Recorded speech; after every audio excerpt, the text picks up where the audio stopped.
안녕하세요, 김원준입니다. Some of them are so-called allies, but they're not allies on trade. 일부는 소위 동맹국이라고 불린다. 그러나 무역에선 동맹이 아니다. 트럼프 대통령이 호혜세, 그러니까 보복관세를 한국, 중국, 일본에 부과하겠다며 한 말입니다. 실제 트럼프 정부는 한국산 세탁기, 태양광 제품에 세이프가드를 이미 발동했고 철강 제품에는 53% 관세를 예고하고 있습니다. 이런 미국의 통상 압박에 문재인 대통령이 당당하고 결연하게 대응하라고 발언하자 유승민 대표는 이게 과연 동맹으로서 최선의 전략인가, 한미동맹 미래에 어떤 결과를 초래할지 심히 우려된다고 했습니다. 한마디로 한미동맹이 중요한데 통상압력을 경제적 관점에서만 보면 안 된다는 거죠. 우리 보수를 대변하는 시각이자 동시에 바로 이 지점에 우리 보수의 근본적인 착각이 있는 겁니다. GM이 한국 GM의 군산공장 폐쇄를 결정하자 트럼프는 이를 자신의 공적으로 내세우며 기뻐했죠. 우리 실업 문제나 먹튀 논란은 그에게는 전혀 고려 사항이 아닌 겁니다. 애초부터 미국 이익을 노골적으로 챙기는 트럼프는 올해 중간선거에서 자신의 지지 기반인 철강, 자동차 산업 밀집 지역의 표심을 얻기 위해 더더욱 이런 동맹 따위 개나주란 태도로 일관하고 있습니다. 그러니까 이게 과연 동맹으로서 최선의 전략인가 하는 질문은 우리 정부가 아니라 미국이 해야 하는 겁니다.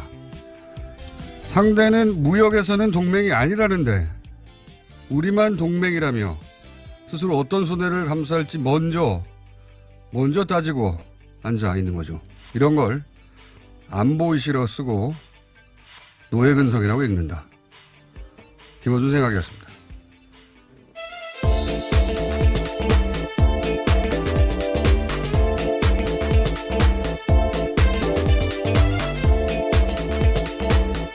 시사인의 김은지입니다. 자, 이 경제 통상 압박 관련 뉴스가 계속 나와요, 그죠? 네, 워낙 큰 이슈이기도 한데요. 미국 쪽에서 또 몰아붙이고도 있습니다. 몰아붙이고 있고, 근데 이제 이런 통상 압력이 나온 이유를 두고 결국은 미국 내 올해 11월 달에 중간선거가 있거든요. 트럼프 대통령이 이 선거에서 지금 큰일 나거든요. 네, 그렇습니다. 하원 의원 전원과 상원 의원 3분의 1을 선출하게 되는 자리라서요. 앞으로의 대선 국면에서도 굉장히 중요한 선거입니다.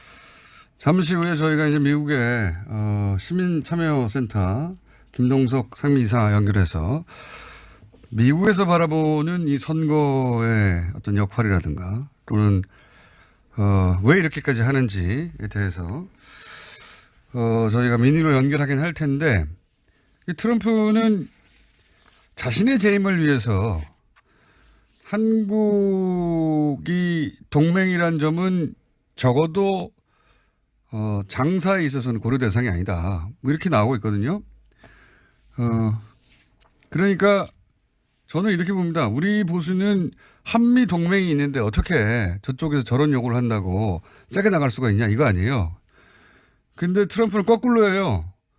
한미 동맹이 필요하다는 걸 우리 보수가 여기 목을 맨다는 걸 너무 잘 아니까 어차피 세게 나가도 반발하지 못할 거다, 역이용하는 거죠. 네, 협상에선 자기 속내를 완전히 드러내지 않는 게 제일 중요한데요. 그런 식으로 아주 카드가 우리 약점이라고 생각하는 거는요. 우리는 한미 동맹 때문에 저쪽에서 무리한 요구를 해도 받아줘야 된다는 식의 인식을 보수가 하는 거고, 바로 그 점을 정확하게 이용하는 거죠.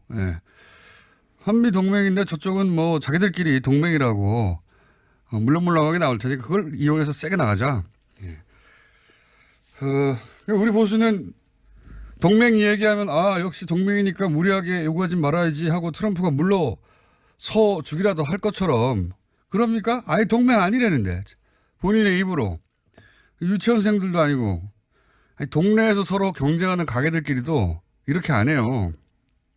이런 태도는 형님은 우리를 그냥 드십시오, 이 이상 이하도 아무것도 아닌 거죠. 트럼프로서는 뭐 거저먹는 거죠. 아무 말도 안 했는데도. 네, 미국 내에서도 비판이 꽤 있다고 하는데요. 맨큐의 경제학으로 유명한 맨큐 하버드 교수도 이에 대해서 비판하고 있다고 합니다. 자유무역에 대해서요.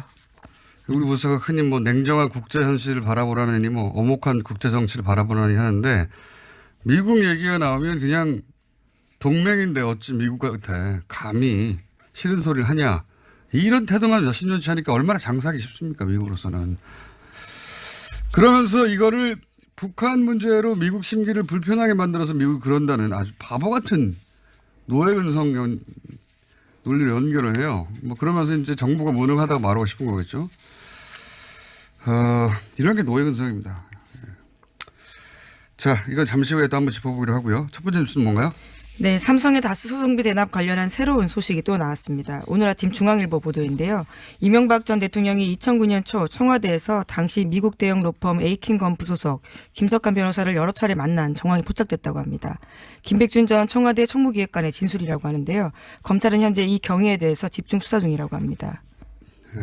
이 대납에 관해서는 굉장히 재밌습니다. 이 사건 자체가. 네, 심지어 청와대에서까지 만났다라는 건데요. 소송하기 직전에요. 네, 두 가지는 삼성이 이런 거래만 했겠느냐 하는 측면에서 대단히 흥미롭고 추가 수사가 이루어지는 추가 수사의 이제 출발점이다. 그러니까 박근혜 정부 하에서의 삼성과의 거래 말고 이명박 정부 하에서의 삼성과의 거래는 뭐가 있었나 이런 걸 따져보는 출발점이 되는 점에서도 흥미롭지만 또 하나는 그 이명박 연구가로서 완벽한 사례다. 완벽한 이그젬플. 네. 보세요. 다스하고는 전혀 무관하다고 했잖아요. 대통령이. 지금까지도 계속 그렇게 주장하고 근데 있습니다. 다스하고 무관한데 이 변호사를 청와대에 불러서 왜 만납니까? 그것도 말이 안 되죠. 그리고 처음에 에이킨 건프, 미국의 로펌이 무료 변론을 미끼로 먼저 접근해서 사기를 쳤다는 거잖아요. 네, 계속 그렇게 또 주장하고 있죠. 그런데 이제 거꾸로 완전히 거꾸로 김백주 씨는 이명박 전 대통령이 먼저 삼성에 요구했다는 거 아닙니까? 이거 좀 대신해달라고. 그것도 완전히 말을 뒤집는 거고요. 그리고 무료 변론이었다고 했는데 남은 돈을 받아오라고 했다는 거잖아요. 무료 변론인데 남은 돈이 어디 있습니까? 애초부터 무료 변론이 아니라 삼성이 대납했다는 걸 알고 있었다는 거고 정말 하이라이트는 이 대목부터입니다. 이제 돈이 남았어요. 돈이 남았는데 받아오는 과정이 아주 이명박적이다. 이명박 연구가로서 이런 완벽한 샘플이 여기서 구체적으로 드러나주다니. 그러니까 돈이 남은 거를 알고 김백준 씨를 삼성 이학수 부회장에 보냅니다. 이명박 대통령이. 그 돈 받아오라고. 여기서부터 웃깁니다. 생각해보세요. 이제 결과적으로 이학수 부회장이 그 요청은 그 자리에서 받아들이지 않았다고 합니다. 거절했다고 하는데 거절하는 게 당연해요. 삼성전자 대통령 조 단위를 다루는 사람들이에요. 근데 그 몇 억이 남았어. 그랬더니 대통령이 삼성전자 부회장한테 가가지고 그 몇 억 좀 달라고 하라고. 이런 말 안 나오는 법이에요. 이런 말 안 나오는 법인데 그렇게 했어요. 근데 이제 이학수 부장이 본인이 직접 그런 말 한다는 게 너무 폼이 안 나잖아요. 다 재임 기간에 있었던 일입니다. 현직 대통령이요. 이러한 일들 벌였다라는 건데요. 삼성전자 부회장한테 삼성그룹 너무 삼성전자 부회장이 예를 들어서 에이킨 건프한테 야, 몇 억 남지 그거 줘. 이거 어떻게 말합니까? 그래서 거절을 하자 대통령이 이번에는 김백준 씨한테 미국에 직접 가서 받아오라고 했다는 거 아닙니까? 공직자를 직접 미국까지 가서요. 돈을 받아오라고 시켰다고 그 몇 억을 합니다. 직접 받아오라고. 야, 이 돈에 대한 순수한 애착과 열정. 스피릿이라고 부릅니다. 저는 스피릿. 응? 네. 마니 스피릿. 하지만 김 전 기획관은 가진 않았다라고 진술하고 있는데요. 시켰다는 사실에 대해서 명백하게 진술하고 있습니다. 시켰으니까 다른 사람을 보냈고 다른 루트로 했겠죠. 여기 스피릿입니다. 공짜로 다 해줬는데 좀 남았어요. 예.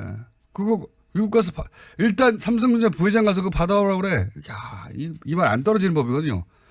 돈에 관해서는 대단한 스피릿입니다. 예, 애초에 남겨먹기로 했을 수도 있을 것 같은데요. 구두 약속을 해서요. 다스 쪽에 남는 돈 달라고 이야기를 초기부터 했다라고 합니다. 그러니까 그게 다 떠나서 남의 돈으로 재판하고 나서 그죠? 그리고 나서 남았는데 그걸 또 그 전자의 부회장 예산이 뭡니까? 매출 뭐 조단위 우리 대통령도 마찬가지잖아요. 국가 예산을 다루는 그런 사람들의 그 입이 안 떨어질 만한 액수예요. 그거 3천억 남았는데 줘 이것도 아니잖아요. 근데 그거를 거기 보내고 또 미국 가서 받아오라고. 대단히 이명박적인 사례로 나 후세 사과들 연구할 때 반드시 거론될 사건이라고 봅니다. 네. 슈퍼 구레이시입니다. 더블 슈퍼다. 이 정도는 보통 사람이 생각해낼 수 없는 거예요. 이 집착과 스피릿은. 자, 다음 순요. 네, 소위 도곡동 땅 매각 대금 중에서 40여억 원이 이명박 전 대통령 논현동 사저 증축 비용에 들어갔다고요. 한국일보와 JTBC가 보도했습니다. 이러한 정황을 검찰이 포착해서 수사 중이라고 하는데요. 과거에 이명박 전 대통령은 누군가에게 빌린 돈으로 사저를 증축했다라고 밝힌 바가 있습니다. 하지만 구체적인 내용들은 밝히기 어렵다라고 주장했는데요. 이에 대해서 이명박 전 대통령의 조카 이동영 다스 부사장과 이명박 전 대통령의 재산관리인 이병모 청계재단 사무국장의 진술이 나왔습니다.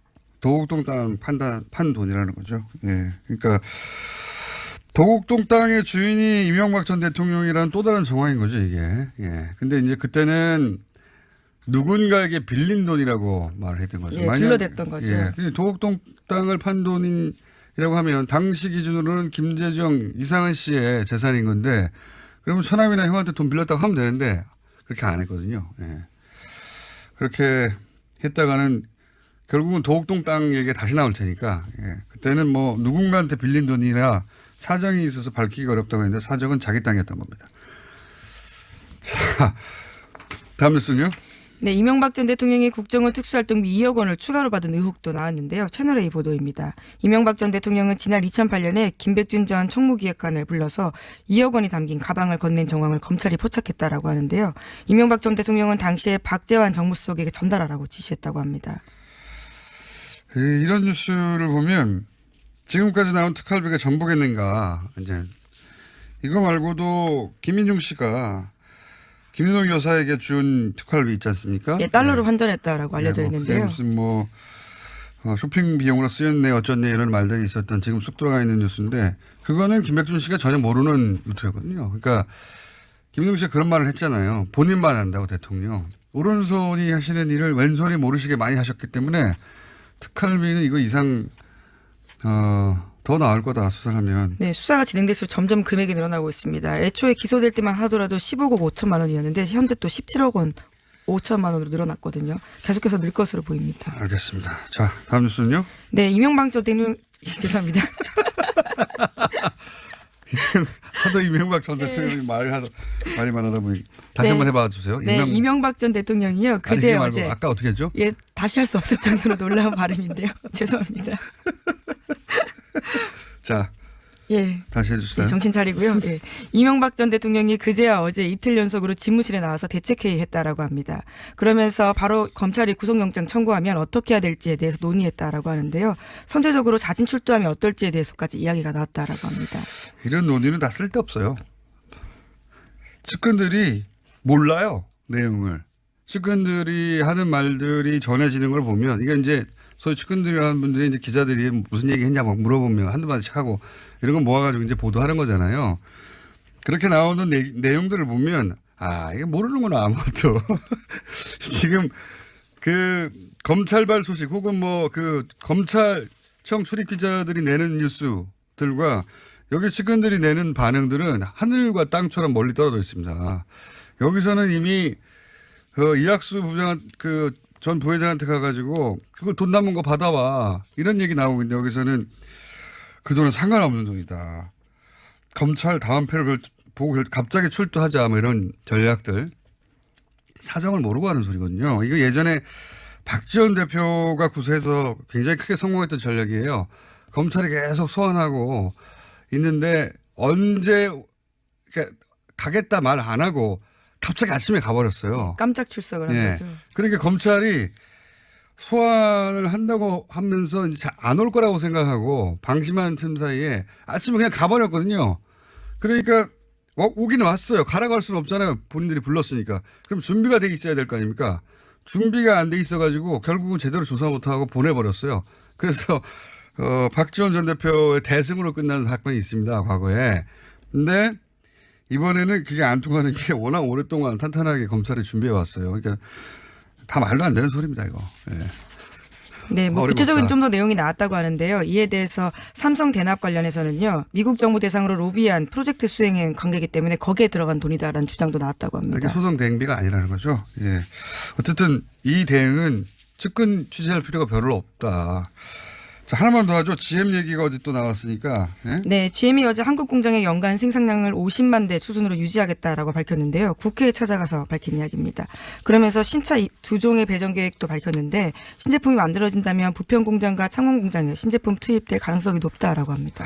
이건 말이죠. GM의 철저한 양손에 떡 다 주고 싶은 전략이에요. 이게 지금 일단 군산 공장을 폐쇄한다 무조건 이거 결정한 그걸 거예요. 제하긴 했습니다. 네. 어제도요. 했어요. 근데 미국에서는 지금 공장을 GM이 3천억짜리 투자합니다. 여기는 그러니까 여기는 닫고 거기다 지어요. 예. 그리고 그 한국엔 돈 달라는 거 아닙니까? 우리가 정부 계속 지원을 이끌어내려고 네. 하는 건데요. 그러니까 여기는 폐쇄한다고 하면서 협박을 하면서 안 그러면 떠난다. 여기만 닫는 게 아니라 미국에는 돈이 없는 게 아니에요. 미국에는 공장을 지어요.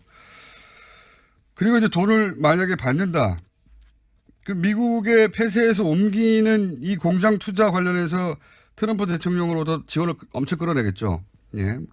세제 혜택이라든가. 그리고 한국에서 돈을 또 받는다. 돈을 받아서 좀 이따 저는 철수할 거라고 봅니다. 한 2년 있다가. 예. 다른 나라에서도 그랬거든요. 그러니까 최대한 양쪽으로부터 돈을 끌어내는 양손의 떡 전략이다. GM이 아주 얄밉죠. 우리 입장에서 보면. 자, 여기서 말씀드렸던 미국 연결해서 미국의 이 통상 압력을 어떻게 바라봐야 될지 한번 짚어보겠습니다. 미국의 시민참여센터 김동석 상임이사 연결됐습니다. 안녕하십니까? 네, 안녕하세요. 공장. 대통령이 이 선거에서 지금 큰일 나거든요. 네, 그렇습니다. 하원 의원 전원과 상원 의원 3분의 1을 선출하게 되는 자리라서요. 앞으로의 대선 국면에서도 굉장히 중요한 선거입니다.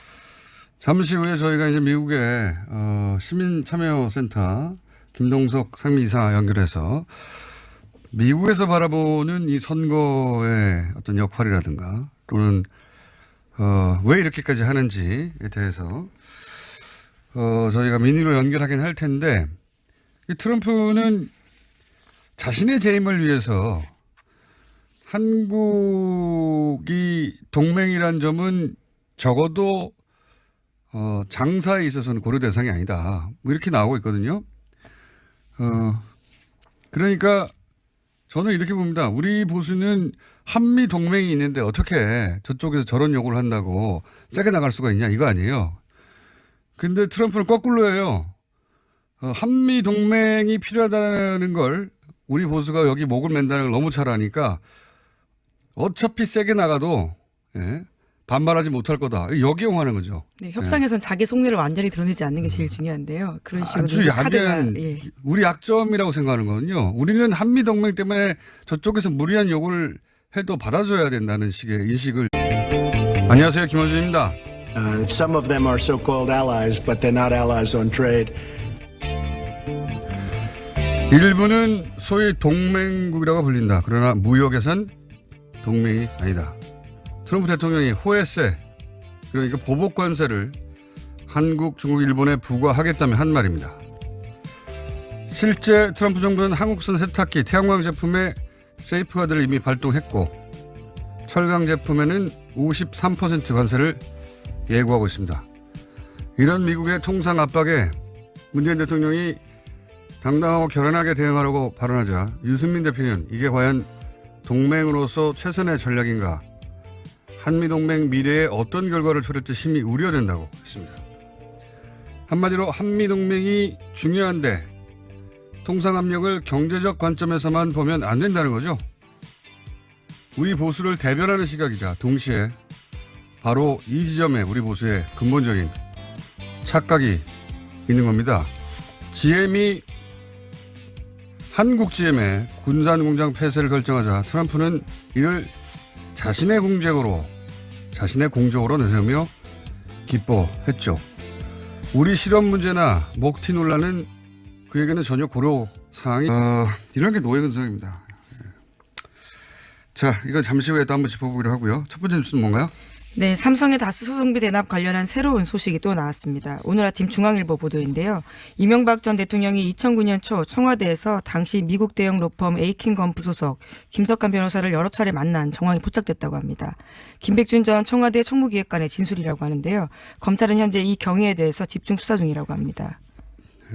이 대납에 관해서는 굉장히 재밌습니다. 이 사건 자체가. 네, 심지어 청와대에서까지 만났다라는 건데요. 소송하기 직전에요. 네, 두 가지는 삼성이 이런 거래만 했겠느냐 하는 측면에서 대단히 흥미롭고 추가 수사가 이루어지는 추가 수사의 이제 출발점이다. 그러니까 박근혜 정부 하에서의 삼성과의 거래 말고 이명박 정부 하에서의 삼성과의 거래는 뭐가 있었나 이런 걸 따져보는 출발점이 되는 점에서도 흥미롭지만 또 하나는 이명박 연구가로서 완벽한 사례다. 완벽한 이그젬플. 네. 보세요. 다스하고는 전혀 무관하다고 했잖아요. 대통령이. 지금까지도 계속 그렇게 주장하고 근데 있습니다. 다스하고 무관한데 이 변호사를 청와대에 불러서 왜 만납니까? 그것도 말이 안 되죠. 그리고 처음에 에이킨 건프, 미국의 로펌이 아닌 겁니다. 애초부터 미국 이익을 노골적으로 챙기는 트럼프는 올해 중간선거에서 자신의 지지 기반인 철강, 자동차 산업 밀집 지역의 표심을 얻기 위해 더더욱 이런 동맹 따위 개나주란 태도로 일관하고 있습니다. 그러니까 이게 과연 동맹으로서 최선의 전략인가 하는 질문은 우리 정부가 아니라 미국이 해야 하는 겁니다. 상대는 무역에서는 동맹이 아니라는데 우리만 동맹이라며 스스로 어떤 손해를 감수할지 먼저 따지고 앉아 있는 거죠. 이런 걸 안보이시러 쓰고 노예근성이라고 읽는다. 김어준 생각이었습니다.